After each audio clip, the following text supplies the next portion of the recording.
Alright, so out here in the garage today, kind of doing a video because I kind of realized we have nothing showing any of like our cars or what any of the cars do. So I just kind of figured I'd put together a short little video today, kind of going through my car and just so everyone can kind of check it out and really see what's really done to the thing. So, pardon my garage at the moment, it's kind of a mess. I got a bunch of different things going on, so yeah, this is my drift car. This is my 9240SX hatch, tube front end.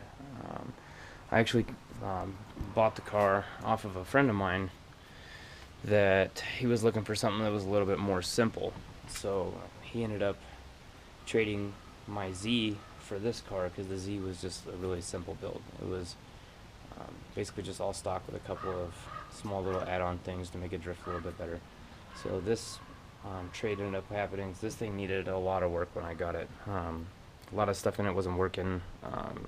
Charging system wasn't working. PCV stuff was routed incorrectly and just needed a lot of like little tedious kind of putting things back together and making it work right. When I got it, they put the Chevy small block in it. So it's got a small block Chevrolet with the carburetor in it. It's been like punched 30 over. It's got a pretty decent cam in it. It's all comp cams. It's got 1.5 ratio rockers, push rods, stuff like that. It's got originally had a much smaller radiator in it. I'm actually in the process of adding in a bigger radiator that is a dual pass. So this will be a dual pass inflow coil radiator. Still sourcing my fans, but yeah, the suspension setup on it's pretty simple. It's kind of some outdated technology. Let me get this wheel turned.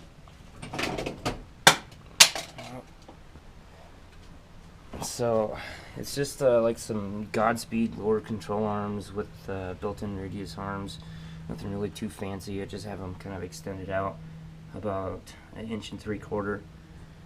I did S14 outer tie rods with the '08 Maxima, like extended tie rods. I had my buddy Cody cut and relocate the steering rack, or the subframe, so that we can move the steering rack more forward to get rid of some binding issues. It's on ISR coils, and yeah, that's pretty much it, really. I mean, it's got a full cage in it, but this build is like just really simple. Nothing really too crazy with it. It's running T5 trans, so again, nothing too crazy. I think it's out of like a 95 Chevy Blazer, like a 2-wheel drive Blazer.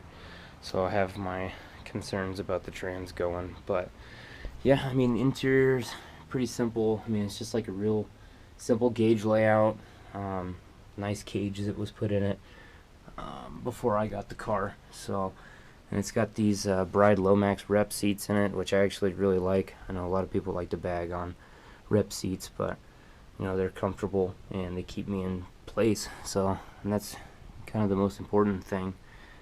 But as far as like the rest of the car, it's kind of it's definitely still a work in progress, but the bones for everything I need are there. I had to redo the whole fuel system in it when I got it. So the system that was in it beforehand was kind of rough. So what I ended up doing was replacing the fuel cell with a bigger fuel cell, and it's got the Optima battery relocated in the back, which I need to move again because someone made a great point that if I smash a wall in this corner, battery's gonna go flying, and that's just not good. But yeah, I moved up to what is it? I think it's a 12-gallon fuel cell. And then where I really spent the money with the whole fuel system is all of these lines.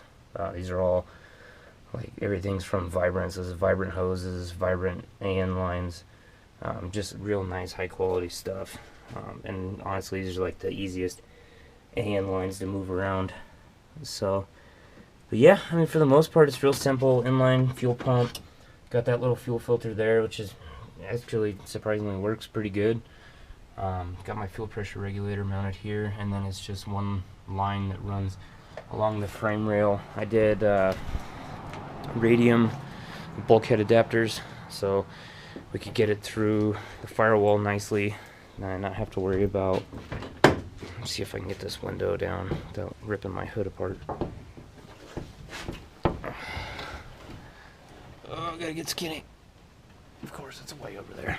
Alright, that's not happening.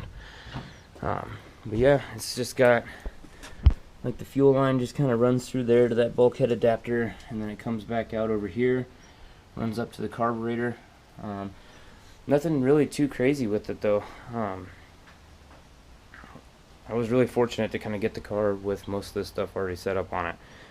And it's kind of like an odd, just kind of slapped together of random parts that is honestly something I don't think I would ever consider doing with the car.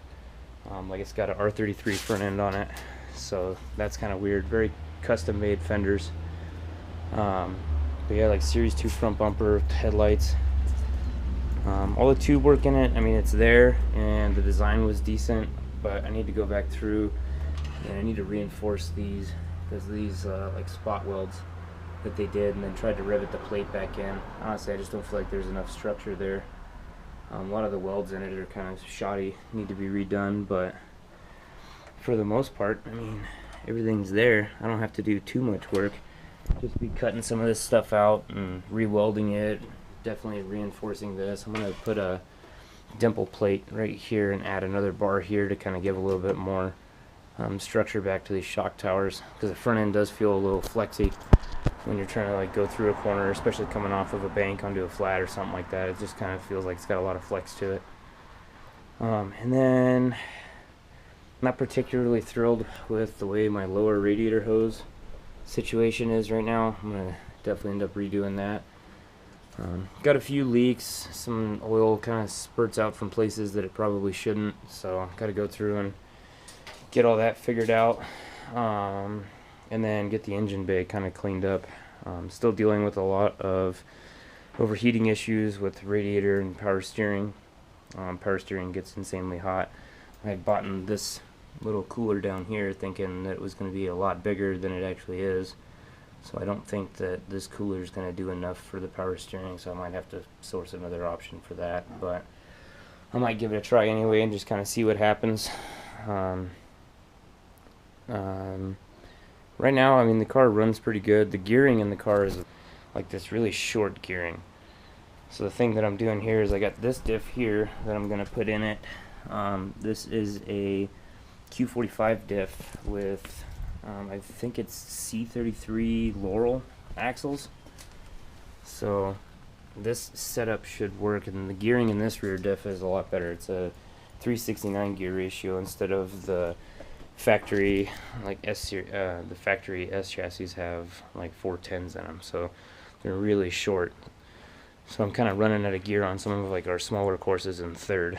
So I think after I get a bigger carburetor on it, that'll free up the horsepower that the engine's supposed to make, and with the new gearing it should definitely be a lot more efficient as far as getting around the track and keeping wheel speed in the car. So, but yeah, the rear end is all complete solid subframe bushings, solid diff bushings, all adjustable arms, and really nothing too crazy and outlandish. I mean, it's all like real basic stuff. I guess the most important parts of the car is definitely like the roll cage is definitely a big one that I'm really glad I didn't have to do.